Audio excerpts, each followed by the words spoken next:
ముగిసిన ఎన్నికల ప్రచారం ఎమ్మెల్సీ ఎన్నికలను ప్రతిష్టాత్మకంగా తీసుకున్న పార్టీలు గెలిపే లక్ష్యంగా నేతల విమర్శలు ప్రతి విమర్శలు ప్రలోభాలకు తెరలేపిన అభ్యర్థులు పోలింగ్కు సర్వం సిద్ధం.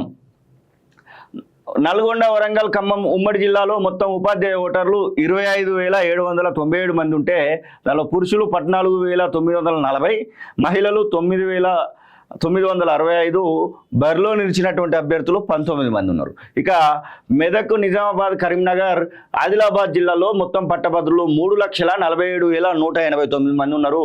బరిలో నిలిచినటువంటి అభ్యర్థులు 56 మంది. మొత్తం ఉపాధ్యాయ ఓటర్లు 27,088 మంది. పోలింగ్ కేంద్రాలు 680. బరిలో నిలిచినటువంటి అభ్యర్థులు 15 మంది. మొత్తం మీద ఇటు ఒకటేమో గ్రాడ్యుయేట్ ఎమ్మెల్సీ, మరొక రెండేమో ఉపాధ్యాయ ఎమ్మెల్సీలు. దీనికి సంబంధించినటువంటి విషయంలో భారీగా ఒక రకంగా చెప్పాలంటే ప్రతి విమర్శలు ఒకవైపు బండి సంజయ్ విమర్శలు చేస్తూ ఉన్నాడు, మరొక వైపు ముఖ్యమంత్రి రేవంత్ రెడ్డి విమర్శలు చేస్తూ ఉన్నాడు, కిషన్ రెడ్డి ఒకవైపు విమర్శలు చేస్తూ ఉన్నాడు. బీఆర్ఎస్ పార్టీ ఇండిపెండెంట్ అభ్యర్థి బీఎస్పీ పార్టీ అభ్యర్థి అయినటువంటి ప్రసన్న హరికృష్ణకు ప్రచారంలో నిమగ్నమైనటువంటి వార్తను ఇంతసేపు చూసినాము. మొత్తం మీద ఈ యొక్క ఎన్నికలు మాత్రము హాట్ టాపిక్గా మారినటువంటి సందర్భాన్ని మనం చూస్తూ ఉన్నాం. ఎమ్మెల్సీ ఎన్నికల ప్రచారం మంగళవారం సాయంత్రం ముగిసింది. నల్గొండ, వరంగల్, ఖమ్మం జిల్లాలు, మెదక్, నిజామాబాద్, కరీంనగర్, ఆదిలాబాద్ జిల్లాల పట్టభద్రులు ఉపాధ్యాయ ఎమ్మెల్సీ స్థానాలకు ఈ నెల 27న ఎన్నికలు జరగనున్నాయి. ఆయా జిల్లాల కలెక్టర్లు ఎన్నికల నిర్వహణ కోసం సర్వం సిద్ధం చేశారు. కాగా వరంగల్, ఖమ్మం, నల్గొండ ఉపాధ్యాయ నియోజకవర్గంలో 19 మంది పోటీలో ఉన్నారు. మెదక్, నిజామాబాద్, కరీంనగర్, ఆదిలాబాద్ జిల్లాల పట్టభద్రుల స్థానానికి 56 మంది, ఉపాధ్యాయుల స్థానంలో 15 మంది అభ్యర్థులు బరిలో నిలిచారు. ఏకంగా దీనికి సంబంధించినటువంటి విషయంలో 28,000 బ్యాలెట్ పేపర్లు ముద్రించారు. పట్టభద్రులు ఉపాధ్యాయ స్థానాలకు నిర్వహిస్తున్న ఎన్నికల్లో కాంగ్రెస్, బీజేపీతో పాటు ఇండిపెండెంట్ అభ్యర్థులు జోరుగా ప్రచారం నిర్వహించారు. బీజేపీ తరపున కేంద్ర మంత్రులు బండి సంజయ్ కుమార్తో పాటు కిషన్ రెడ్డిలతో పాటు ఎంపీలు, బీజేపీ ఎమ్మెల్యేలు ప్రచారం చేశారు. కాంగ్రెస్ పార్టీ తరపున ముఖ్యమంత్రి రేవంత్ రెడ్డితో పాటు మంత్రులు శ్రీధర్ బాబు, పొన్నం ప్రభాకర్, ఉత్తమ్ కుమార్ రెడ్డి, జూపాలి కృష్ణారావు, సీతక్క తదితరులు ఎన్నికల ప్రచారంలో పాల్గొన్నారు. పార్టీల కంట సంఘాల మధ్యలోనే ప్రియారిటీ పెరిగిందంట. ఎందుకంటే ఉపాధ్యాయులు అంటేనే సంఘాలకు సంబంధించినటువంటి వాళ్ళు. ఇప్పుడు ఉన్నటువంటి నర్సిరెడ్డి కూడా ఆ సంఘాల తరపు నుంచి వచ్చినటువంటి వ్యక్తే, యూటీఎఫ్ తరపు నుంచి వచ్చినటువంటి వ్యక్తే. అడిదికున్నటువంటి సర్వోత్తమ్ రెడ్డి ఆయన కూడా పీఆర్టీయు కంచెలు వచ్చినటువంటి వ్యక్తి. ఇప్పుడు కూడా అట్లనే ఉండబోతా ఉంది. నల్లగొండ, ఖమ్మం, వరంగల్ నియోజకవర్గంలో గెలుపు కోసం అభ్యర్థుల్లో తీవ్ర పోటీ నెలకొన్నది. ఈ నేపథ్యంలో గత 15 రోజులుగా ఉపాధ్యాయ ఎమ్మెల్సీ ప్రచారం హోరెత్తింది. మంగళవారం సాయంత్రంతో ప్రచారం ముగిసింది. ఈ నియోజకవర్గ టీచర్స్ ఎమ్మెల్సీ ఎన్నికలకు సంబంధించి కాంగ్రెస్, బీఆర్ఎస్ పార్టీలు తటస్థంగా ఉండగా బీజేపీ మాత్రం అభ్యర్థిని బరిలోకి దించింది. అంతేకాకుండా బీజేపీ రాష్ట్ర పెద్దలతో విపరీతంగా ప్రచారం చేయించింది. సిట్టింగ్ ఎమ్మెల్సీ అలుగుబెల్లి నర్సిరెడ్డి మరోసారి యూటీఎఫ్ నుంచి బరిలో ఉండగా పీసీసీ అధికార ప్రతినిధి, పీఆర్టీయు సంఘం వ్యవస్థాపక అధ్యక్షుడు గాల్రెడ్డి హర్షవర్ధన్ రెడ్డి, పీఆర్టీయు టీఎస్ నుంచి సంఘం రాష్ట్ర అధ్యక్షుడు బింగిల్ శ్రీపాల్ రెడ్డి, బీజేపీ నుంచి పులి సర్వోత్తమ్ రెడ్డి, బీసీ సంఘాల మద్దతుతో మాజీ ఎమ్మెల్సీ పూల రవీందర్తో సహా 19 మంది అభ్యర్థులు బరిలో ఉన్నారు. ఈ స్థానంలో గెలవడం ద్వారా ఉపాధ్యాయ వర్గాల్లో తమ పట్టును చాటేందుకు ప్రధాన అభ్యర్థులు, సంఘాలు పోటాపోటీగా వ్యూహాలు రచిస్తున్నాయి. అయితే ఉమ్మడి నల్గొండ, ఖమ్మం, వరంగల్ జిల్లాలో కమ్యూనిస్టుల ప్రభావం ఎక్కువ.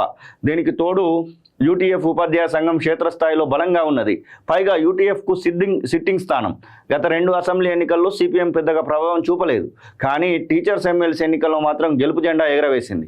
అయితే ప్రస్తుతం యూటీఎఫ్ సైతం కొంత ఎదురుగాలిని ఎదుర్కొంటుందన్న గుసగుసలు వినిపిస్తున్నాయి. మిగిలిన ఉపాధ్యాయ సంఘాల్లో చీలిక రావడం, మిగతా అన్ని సంఘాల నుంచి అభ్యర్థులు బరిలో ఉండడం, బీసీ వాదం తదితర అంశాలు యూటీఎఫ్కు అంటే నర్సిరెడ్డికి ప్రతికూల అంశాలుగా కనబడతా ఉన్నాయి.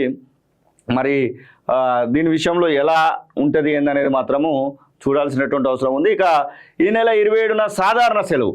ఈ నెల 27న జరగనున్న ఉపాధ్యాయ ఎమ్మెల్సీ ఎన్నికలలో ఓటు హక్కు కలిగి ఉన్నటువంటి కేంద్ర, రాష్ట్ర ప్రభుత్వ ఉద్యోగులు వారి ఓటు హక్కును వినియోగించుకునేందుకు ప్రత్యేక సాధారణ సెలవును మంజూరు చేస్తున్నాం.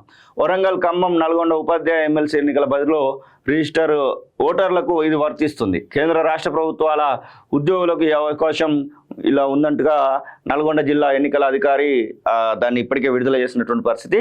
ఖచ్చితంగా ఓటు హక్కు అయితే వినియోగించుకోవాల్సినటువంటి అవసరాన్ని కాళోజీ టీవీ అయితే గుర్తు చేస్తూ ఉంది. అటు 3 లక్షల పైచిలుకున్నటువంటి గ్రాడ్యుయేట్ ఓటర్లు, అలాగే దాదాపు 2 నియోజకవర్గాలలో కలిపి ఉన్నటువంటి 60,000 పైచిలుకున్నటువంటి ఓటర్లు తమ తమ ఓటు హక్కును వినియోగించుకోవాల్సినటువంటి ఆవశ్యకతను అయితే కాళోజీ టీవీ గుర్తు చేస్తూ ఉంది. ముగిసిన ఎన్నికల ప్రచారం, ఎమ్మెల్సీ ఎన్నికలను ప్రతిష్టాత్మకంగా తీసుకున్న పార్టీలు, గెలిపే లక్ష్యంగా నేతల విమర్శలు ప్రతి విమర్శలు, ప్రలోభాలకు తెరలేపిన అభ్యర్థులు, పోలింగ్కు సర్వం సిద్ధం.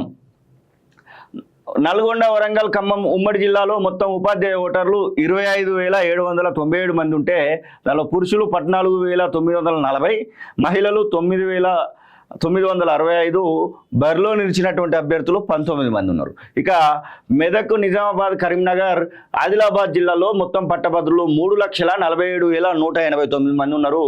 బరిలో నిలిచినటువంటి అభ్యర్థులు 56 మంది. మొత్తం ఉపాధ్యాయ ఓటర్లు 27,088 మంది.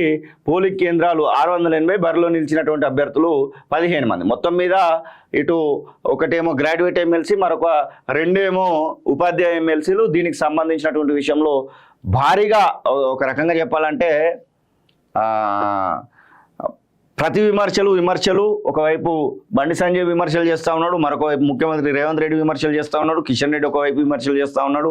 బీఆర్ఎస్ పార్టీ ఇండిపెండెంట్ అభ్యర్థి బీఎస్పీ పార్టీ అభ్యర్థి అయినటువంటి ప్రసన్న హరికృష్ణకు ప్రచారంలో నిమగ్నమైనటువంటి వార్తను ఇంతసేపు చూసినాము. మొత్తం మీద ఈ యొక్క ఎన్నికలు మాత్రము హాట్ టాపిక్గా మారినటువంటి సందర్భాన్ని మనం చూస్తూ ఉన్నాం. ఎమ్మెల్సీ ఎన్నికల ప్రచారం మంగళవారం సాయంత్రం ముగిసింది. నల్గొండ, వరంగల్, ఖమ్మం జిల్లాలు, మెదక్, నిజామాబాద్, కరీంనగర్, ఆదిలాబాద్ జిల్లాల పట్టభద్రులు ఉపాధ్యాయ ఎమ్మెల్సీ స్థానాలకు ఈ నెల 27న ఎన్నికలు జరగనున్నాయి. ఆయా జిల్లాల కలెక్టర్లు ఎన్నికల నిర్వహణ కోసం సర్వం సిద్ధం చేశారు. కాగా వరంగల్, ఖమ్మం, నల్గొండ ఉపాధ్యాయ నియోజకవర్గంలో 19 మంది పోటీలో ఉన్నారు. మెదక్, నిజామాబాద్, కరీంనగర్, ఆదిలాబాద్ జిల్లాల పట్టభద్రుల స్థానానికి 56 మంది, ఉపాధ్యాయుల స్థానంలో 15 మంది అభ్యర్థులు బరిలో నిలిచారు. ఏకంగా దీనికి సంబంధించినటువంటి విషయంలో 28,000 బ్యాలెట్ పేపర్లు ముద్రించారు. పట్టభద్రులు ఉపాధ్యాయ స్థానాలకు నిర్వహిస్తున్న ఎన్నికల్లో కాంగ్రెస్, బీజేపీతో పాటు ఇండిపెండెంట్ అభ్యర్థులు జోరుగా ప్రచారం నిర్వహించారు. బీజేపీ తరపున కేంద్ర మంత్రులు బండి సంజయ్ కుమార్తో పాటు కిషన్ రెడ్డిలతో పాటు ఎంపీలు, బీజేపీ ఎమ్మెల్యేలు ప్రచారం చేశారు. కాంగ్రెస్ పార్టీ తరపున ముఖ్యమంత్రి రేవంత్ రెడ్డితో పాటు మంత్రులు శ్రీధర్ బాబు, పొన్నం ప్రభాకర్, ఉత్తమ్ కుమార్ రెడ్డి, జూపాలి కృష్ణారావు, సీతక్క తదితరులు ఎన్నికల ప్రచారంలో పాల్గొన్నారు. పార్టీల కంట సంఘాల మధ్యలోనే ప్రియారిటీ పెరిగిందంట. ఎందుకంటే ఉపాధ్యాయులు అంటేనే సంఘాలకు సంబంధించినటువంటి వాళ్ళు. ఇప్పుడు ఉన్నటువంటి నర్సిరెడ్డి కూడా ఆ సంఘాల తరపు నుంచి వచ్చినటువంటి వ్యక్తే, యూటీఎఫ్ తరపు నుంచి వచ్చినటువంటి వ్యక్తే. అడిదికున్నటువంటి సర్వోత్తం రెడ్డి ఆయన కూడా పీఆర్టీయు కంచెలు వచ్చినటువంటి వ్యక్తి. ఇప్పుడు కూడా అట్లనే ఉండబోతా ఉంది. నల్లగొండ, ఖమ్మం, వరంగల్ నియోజకవర్గంలో గెలుపు కోసం అభ్యర్థుల్లో తీవ్ర పోటీ నెలకొన్నది. ఈ నేపథ్యంలో గత 15 రోజులుగా ఉపాధ్యాయ ఎమ్మెల్సీ ప్రచారం హోరెత్తింది. మంగళవారం సాయంత్రంతో ప్రచారం ముగిసింది. ఈ నియోజకవర్గ టీచర్స్ ఎమ్మెల్సీ ఎన్నికలకు సంబంధించి కాంగ్రెస్, బీఆర్ఎస్ పార్టీలు తటస్థంగా ఉండగా బీజేపీ మాత్రం అభ్యర్థిని బరిలోకి దించింది.